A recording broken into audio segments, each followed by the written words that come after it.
Hello everyone, আসসালামু আলাইকুম। আজকে আপনাদের জন্য নিয়ে এসেছি একটি মজার রেসিপি, বাটার পনির। তার জন্য একটি প্যানে আমি নিয়ে নিচ্ছি বড় পেঁয়াজ, একটা টমেটো, বাটার, কাঁচামরিচ এবং কাজু বাদাম আর হলো পেস্তা বাদাম 8-10টা করে নিয়ে আমি এটাকে একটু ভেজে নেব। এরপর দিয়ে দিব আদা কুচি, রসুন 4-5 কোয়া। এটাকে ভেজে নিয়ে আমি ব্লেন্ড করে নেব। এরপর একটি প্যানে আমি বাটার দিয়ে দিচ্ছি। আমার সে ব্লেন্ড করে রাখা মশলাটাকে আমি ছাঁকনি দিয়ে ছেঁকে নিয়েছি। উপরের যে আস্ত মশলাগুলো আমি ফেলে দিব। আমি লিকুইডটা শুধু নিয়েছি, এতে খাবারের টেস্ট ডিফারেন্ট আসবে। আপনারা বাড়িতে ট্রাই করবেন। দিয়ে দিচ্ছি কাশ্মীরি মরিচের গুঁড়ো। এবার 2 চামচ টমেটো পেস্ট পিউরি। আপনি চাইলে বাসায় টমেটো পেস্ট করে নিতে পারেন। আমার নিয়ে আসা ছিল ঘরে, আমি সেটা দিয়ে তৈরি করেছি। কালারটা কত সুন্দর এসেছে। দিয়ে দিচ্ছি লবণ, জিরা গুঁড়ো, ধনিয়া গুঁড়ো, গরম মশলা গুঁড়ো, সামান্য হলুদ গুঁড়ো এবং কাসুরি মেথি দিয়ে আমি মশলাটাকে ভুনে নিচ্ছি।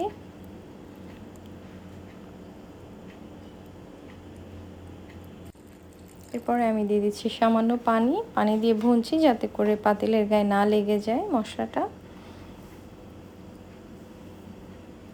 দেখুন কত সুন্দর লাগছে দেখতে, একদম ক্রিম লাগছে দেখতে। এবার আবার একটু বাটার দিয়ে দিচ্ছি।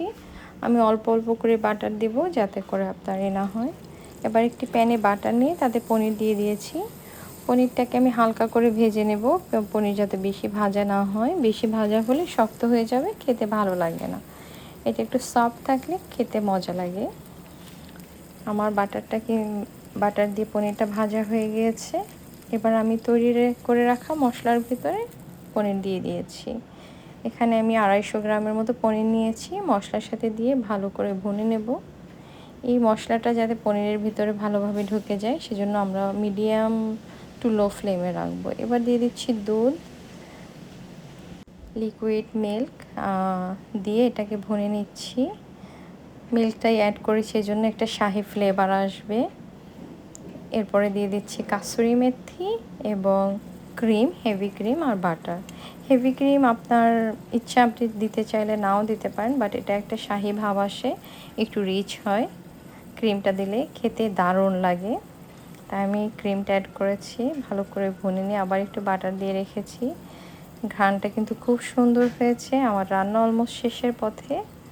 আমার রান্না আপনাদের ভালো লাগলে অবশ্যই শেয়ার করবেন, লাইক কমেন্টস করবেন, পাশে থাকবেন। রুটি পরোটার সাথে এটা খেতে